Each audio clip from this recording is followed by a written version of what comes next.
Well, good afternoon, Scott Baker. I think the challenge here would be, can we get through this field note without talking about sports? And I don't think we can. I don't think we can. Okay, well, that's a good challenge, especially for a field note called the player coach dilemma. Yeah. Some of those words are sports like, but Yes. that's what we do here at Lead Better. We look at the day's field note and we mine it, we explore it, we rip it apart, we try to find some insights, some actionable things, and maybe some just frivolous fun along the way. Right. So when I was a fifth and sixth grader, was the last time in Major League Baseball that there was a player coach. And so it stuck in my mind as this thing. It was Pete Rose, the perennial all-star for the Cincinnati Reds. What, was there a time? Do we note the exact time when we went to the sports thing? Like I was really committed to the challenge to get through the whole told you it thing. wasn't going to happen. I said it was not going to happen. Yeah, and like I think that's like a knockout in the first round of a UFC fight. At 57 seconds of the first round. Yeah, yes. Mikey goes right to the sports analogy after throwing down the challenge. Can we not talk about sports? Okay, but here we go. My hope is that it's not an analogy. It's not a corollary to that we're actually talking about like what Pete Rose did right or wrong, right? Mm-hmm. But it was very difficult. And in the last 50 years, it's 49 years, right? It's 39 years. It's not happened in Major League Baseball since Pete Rose was a player manager in 1984, 85, and 86. There hasn't been one. Prior to that, there's a lot of notable guys who were in that player. Famously, Babe Ruth left the New York Yankees at the end of his career because they wouldn't let him be a player manager. Yeah. So there's lots of people who think they can do this. But it's interesting. And as we go through this field note, it'll sound like we're talking about baseball, but we're actually talking, about other organizations besides just sports. Yeah. Well, what's interesting is that there's an element here that ties into our conversation yesterday on Lead Better, which was about self-reviews and what happens in performance reviews. So here you're actually talking about the person that's the player who's responsible for their own behavior, and they're also the coach. They're responsible for helping everyone on the team get better and get along and the team to reach its goals. Now, the field note itself starts with what it claims to be a true story. Now, we don't get a lot of details, probably to protect the people involved. I'm imagining that this came out of a particular coaching conversation. And in this conversation, you have a team leader. So not necessarily the C-suite leader or someone at the top of the whole organization, but responsible for a team. And it's been a good year. They're hitting all the targets, all the revenue that they expected to, individual goals. And so they come in for the annual review, which is what was the focus of the Lead Better yesterday. You can go back and listen to that one. But it's not only just that they had a good year, they're actually expecting this to be an important conversation because, and we've hinted in past conversations, sometimes these things determine your upward track, your compensation, everything else. And what they find is that instead of getting this stellar review, they get kind of a mediocre review, which is you did well, you were great as the player, but not as the coach. Yes. And your team didn't get better. There was some sluggishness, there was some underperformance, and you're the team leader, and therefore this is your responsibility. Your own sterling performance does not outweigh these other factors.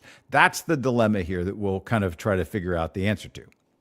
Right. And, you could see the person who was going through this obviously thought, I'm going to be pulling double duty just because I have the title. Yeah. And what probably happened in this situation is that they didn't really think about the obligations of leadership. Right. Like many people might do, they just accepted the title. And so they think that by sheer example of their own greatness, that everybody's performance will get better just because, hey, we get to perform with the guy that's the star. Right. And so leadership is a skill. And if you're not going to take time to actually work those skills and become a better leader, then just because you hit all your personal goals that you mentioned doesn't necessarily mean that you're a good example of a player coach. Right. So, if you're going to occupy the role, so where do player coaches show up the most? Because it's definitely not in sports, right? It might have been a little more common before 40 years from before now, but they're not showing up anymore, right? Yeah. Can you imagine if Coach Belichick also was, playing tight end? Right? Listen, well, I think we can all safely say that Bill Belichick is having trouble doing anything outside of coaching very successfully.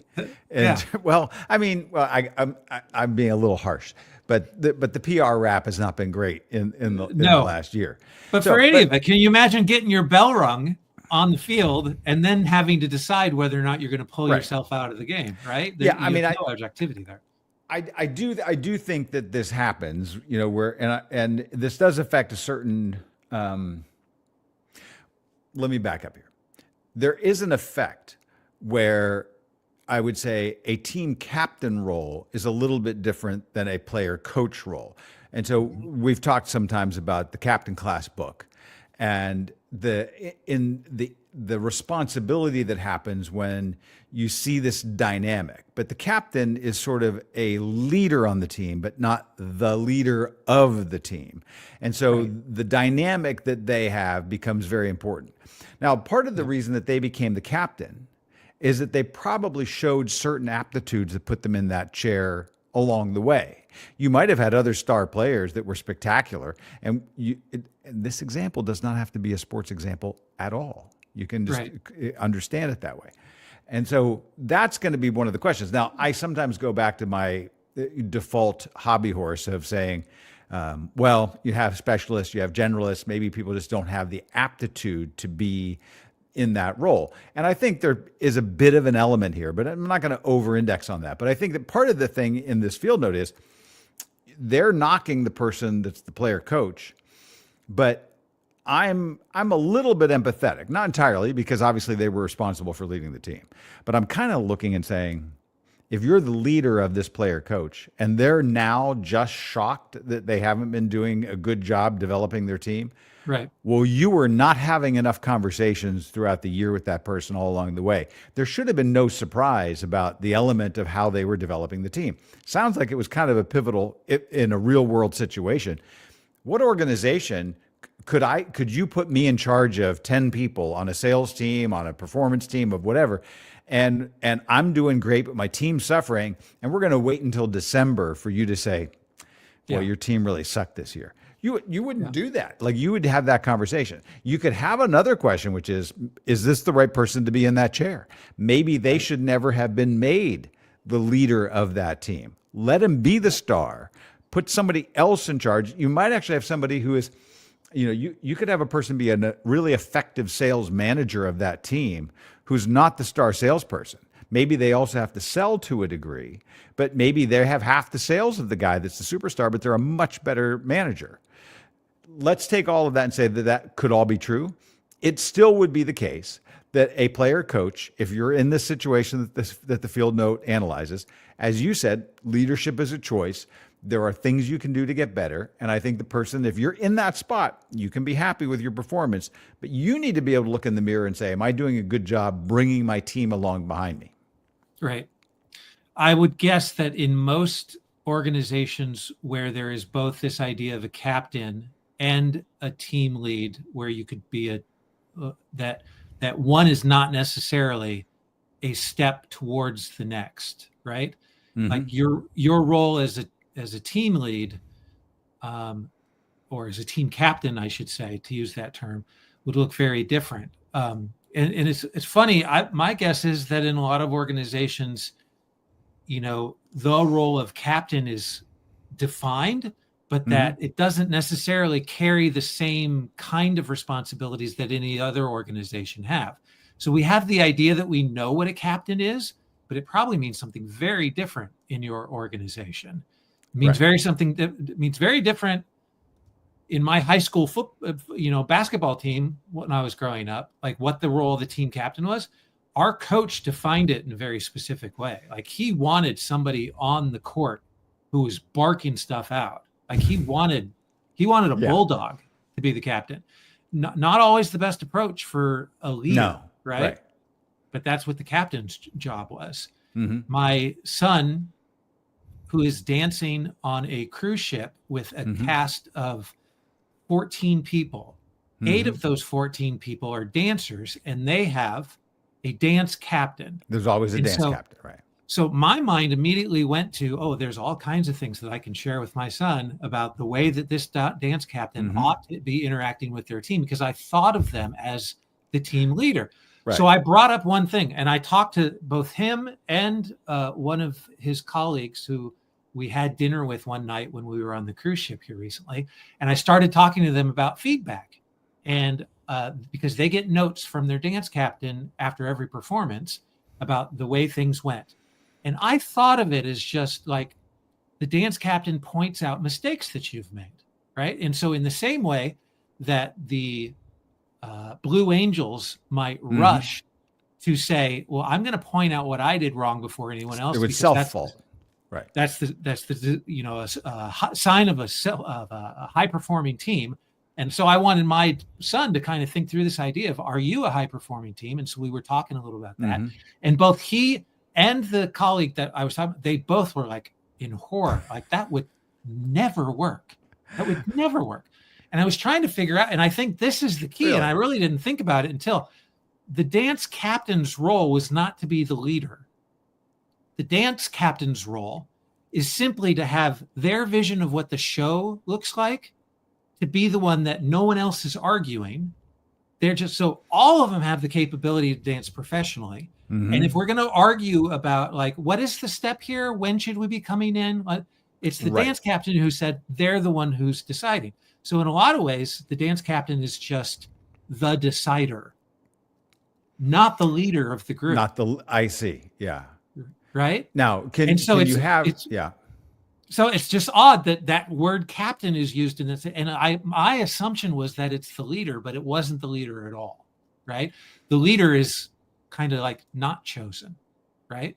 The leader has to kind of naturally emerge from the way that they work. But the dance captain just wants to make sure the steps are staying in place. Yeah, and the leader in that case sort of it's a different captain of the captain class sort of model. Now, in the field note, it does talk about this idea that not everybody that is a star performer should be the team leader, but there's an implicit thing, which is we end up doing that even if that's not wise. And if you accept that role, then there's an obligation that comes with it, even if it's not your specific natural proclivity, right? Right. Yeah. And that's hard. It's like, it gets back into our whole discussion about whether or not leaders are born or made. We have this idea that if I've been given, and why were you given it to the first place, right? All the way back to elementary school, I was the bossiest kid in the class. So I was the captain of my reading group because my teacher saw leadership potential in me. But as an elementary kid, it was just because I was bossing people around, right? If I kept that up, by the time I was in junior high, I didn't have any friends at all because you've alienated everyone. Right. Whatever that skill was really doesn't translate to the working world. Well, and there is, and I would, part of one of the things that I do in the morning is I have sort of a set of drills, and I don't even have I have a written checklist actually, but I don't go through it every day because I've just done it for so long. And there are certain things I read, certain things I listen to, and sometimes I'll listen to, I'll read certain things in print, but I'll listen to certain things in audio. Sometimes they're short form podcasts. Sometimes, lately I've been listening to Seth Godin wrote a book called The Song of Significance. And there's 170 different chapters. They're all short. Well, I read the book in the physical book, but then if you listen to one of those a day, I also listen to one of our admired leadership, behaviors a day. I obviously read the field note that we have every day. I'll listen a lot of days to the Lead Better podcast just to be like, did we say anything interesting that day? And so in the listening to Seth Godin this morning, he was actually in the conclusion of that book where he is making this point of we're trying to create significant teams, and there are skills that you need, and they're not soft skills. They are actually the real skills. Right. And so he's putting out words around things that you have to kind of think about in terms of wisdom. And you're like, wait a minute, is wisdom? That sounds really like a soft skill. But he's talking about what's the steps of pattern matching that allow you to kind of say, this situation is like that situation, and here's where we're going to go to test out this. Well, in this case, we do know that there are, as you said, leaders not being born or made. It's not just that you're extroverted versus introverted. There are lots of great introverted leaders. There's ways that you as an introverted leader can demonstrate caring, understanding, your knowledge of the people on your team, the way that you can motivate and inspire that can be just as effective. Maybe not as visible as what the extroverted leader that's high in openness, but you also do need to understand at some point that there are things that you can learn. You have certain aptitudes that don't change. You have certain personality characteristics that are fairly stable. And so you do, if you're selecting your team leader, on balance, very often, you're not going to want to have somebody that is not conscientious, that maybe does have a degree of extroversion, that, that maybe that there is an element that there's certainly agreeableness is one of the big five personality aspects. And there's some sub aspects to that one, but you don't want to have a very disagreeable person, in that role. So there's what I think my conclusion to the field note itself is there's a shared responsibility for this scenario. There also is a shared responsibility we as leaders have for what roles do we choose to accept that fit our particular characteristics. And if we're selecting people for those roles, do we have those things in mind? But we can ultimately drive to a pattern where we're looking for the universals of how we come together and that's the whole thing of leadership. That's the whole unique thing about Homo sapiens is we can come together and create great outcomes together that we couldn't do alone. And that requires us to, in some way, we're going to all be player coaches a little bit in certain scenarios. And let's just be the best ones we can. Absolutely. Fantastic. And the best part about that is you don't have to wait. You don't have to wait for the title to be given. That's to right. You. Right. You can start practicing now. Yeah, indeed. Yeah. Thanks, all right, Mikey. Great. Thank you. Talk to you tomorrow. Talk to you tomorrow.